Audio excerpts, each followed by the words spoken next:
আমাদের পৃথিবীতে এমন এক জায়গা রয়েছে যেখানে সূর্য ৬ মাস চোখ মেলে তাকিয়ে থাকে আর ৬ মাস একটানা ঘুমিয়ে থাকে আকাশের ওপারে।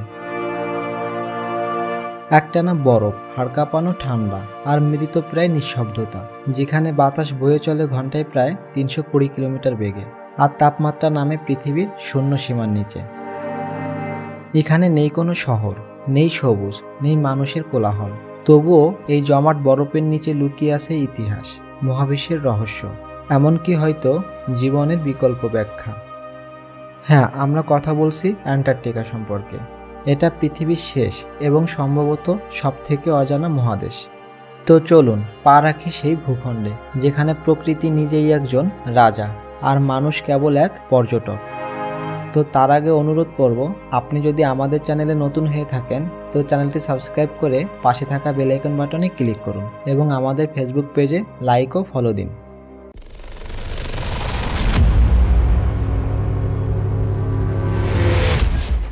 অ্যান্টার্কটিকা, যা পৃথিবীর সবথেকে দক্ষিণে অবস্থিত একটি বিশাল মহাদেশ। দক্ষিণ মেরুকে ঘিরে থাকা এই বরফ আচ্ছাদিত ভূমির আয়তন প্রায় ১,৪০,০০,০০০ বর্গ কিলোমিটার, যা পুরো ইউরোপ এবং অস্ট্রেলিয়ার সম্মিলিত আয়তনের থেকেও বেশি। এখানে জমাট বেঁধে আছে প্রায় পৃথিবীর ৭০% মিষ্টি পানি এবং ৯০% বরফ। অ্যান্টার্কটিকার সবথেকে চমকপ্রদ বৈশিষ্ট্য হল তার ভয়ঙ্কর আবহাওয়া। ১৯৮৩ সালে রেকর্ড করা পৃথিবীর সর্বনিম্ন তাপমাত্রা ছিল -৮৯.২ ডিগ্রি সেলসিয়াস। এখানে বৃষ্টিপাত নেই বললেই চলে, বরং একে বলা হয় পোলার ডেজার্ট বা মেরু মরুভূমি। আর সবথেকে অদ্ভুত বিষয় হলো এখানে ৬ মাস রাত আর ৬ মাস দিন থাকে। তবে এত কঠিন পরিবেশেও এখানে জীবন থেমে নেই। অ্যান্টার্কটিকায় দেখা মেলে এম্পেরর পেঙ্গুইন, সিল, হামব্যাক তিমি আর কিরিল নামের ছোট এক ধরনের জলজ প্রাণী, যারা গোটা খাদ্যচক্রের ভিত্তি। এখানে প্রাণীরা যেমন কঠিন পরিবেশে টিকে থাকার জন্য অভিযোজিত, ঠিক তেমনি বিজ্ঞানীদের আগ্রহের কেন্দ্রবিন্দু। জেনে হয়তো অবাক হবেন, অ্যান্টার্কটিকা কারো একক মালিকানা নয়। ১৯৫৯ সালে অ্যান্টার্কটিক ট্রিটি অনুযায়ী এটি শুধুমাত্র বৈজ্ঞানিক গবেষণার জন্য ব্যবহৃত হয়। বর্তমানে প্রায় ৩০টি দেশের ৭০টিরও বেশি গবেষণা কেন্দ্র সক্রিয় রয়েছে। তার মধ্যে যেমন ভারতের মৈত্রী ও ভারতীয় স্টেশন, আমেরিকার ম্যাকমুর্ডো এবং রাশিয়ার ভস্টক স্টেশন। গ্রীষ্মকালে এখানে প্রায় ৫,০০০ গবেষক কাজ করেন, তবে শীতকালে সংখ্যাটি নেমে আসে হাজারের নিচে। অ্যান্টার্কটিকা শুধু এক বৈজ্ঞানিক বিস্ময় নয়, বরং এটি গোটা পৃথিবীর পরিবেশের জন্য অত্যন্ত গুরুত্বপূর্ণ।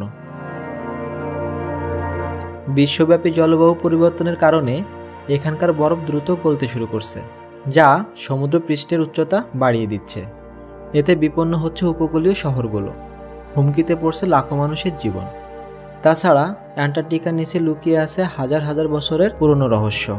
বরফের নিচে আবিষ্কৃত হয়েছে লেক ভস্কোট নামে এক হ্রদ, যা হাজার বছর ধরে আলো বা বায়ুর সংস্পর্শ পায়নি।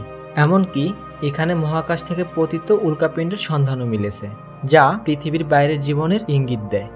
তো অ্যান্টার্কটিকা শুধু বরফের রাজ্য নয়, এটি এক জীবন্ত গবেষণাগার, প্রকৃতির বিস্ময়ের আধার। এছাড়া এমন এক পৃথিবী যা আজও আমাদের অনেক প্রশ্নের উত্তর লুকিয়ে রেখেছে। অজানা এই সাদা মহাদেশ হয়তো একদিন আমাদের ভবিষ্যতের চাবিকাঠি হয়ে উঠবে, যদি আমরা তাকে রক্ষা করতে পারি। তো আপনাদের যদি ভিডিওটি ভালো লেগে থাকে তাহলে লাইক দিন, বন্ধুদের সঙ্গে শেয়ার করুন, আর এমন তথ্যবহুল ভিডিও পেতে চ্যানেলটি সাবস্ক্রাইব করতে ভুলবেন না। ধন্যবাদ সবাইকে।